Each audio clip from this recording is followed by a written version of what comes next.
या संपूर्ण प्रकरणामध्ये रोहित पवार का अडचणीत येणार आहेत आपण पाहूया। रोहित पवार हे शरद पवारांचे लाडके नातू आहेत। रोहित पवार कर्जत जामखेडचे आमदार आहेत। अजित पवारांशी रोहित यांचा उभा दावा आहे।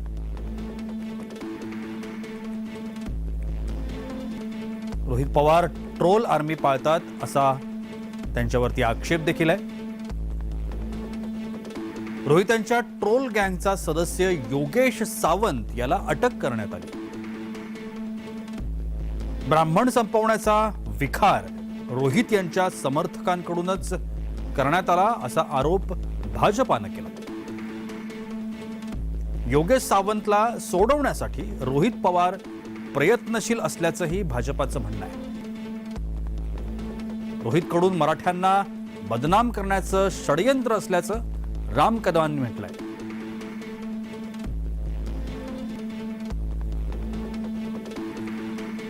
योगेश सावंत आमचा कार्यकर्ता आहे। पवार साहेबांच्या बाजूली तो लढत आहे आणि त्याच्यावर काल कारवाई झाली। पोलिसांनी त्याला पोलीस स्टेशनला काल आणलं होतं, जबाब घेतला।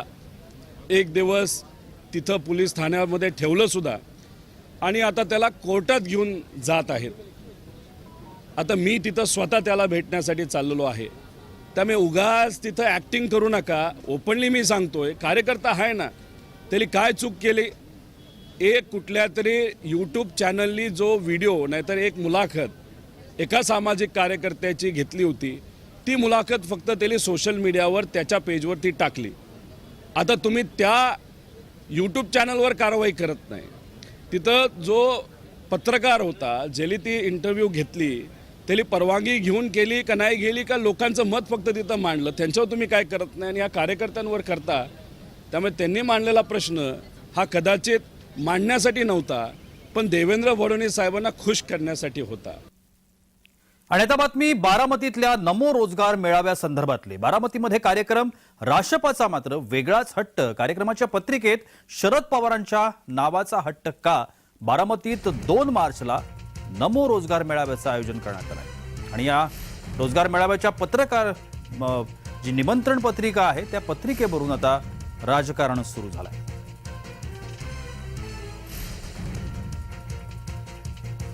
नाही, कार्डावर तरी त्यांचं नाव नाहीये बारामतीच्या आणि कदाचित म्हणजे वंदना चव्हाण ज्या खासदार म्हणून रिटायर होत आहेत त्यांचं नाव आहे, पण आदरणीय पवार साहेबांचं नाहीये।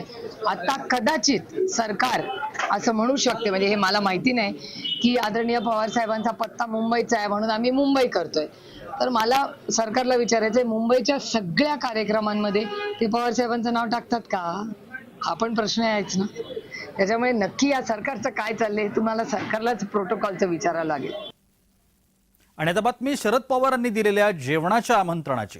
शिंदे फडणवीस यांना जेवणाला या असं आमंत्रण शरद पवारांकडून देण्यात आलंय। शिंदे फडणवीसांना गोविंद बागेत जेवणाचं आमंत्रण देण्यात आलंय। नमो रोजगार मेळाव्याच्या निमित्तानं शिंदे फडणवीस बारामतीत आहेत।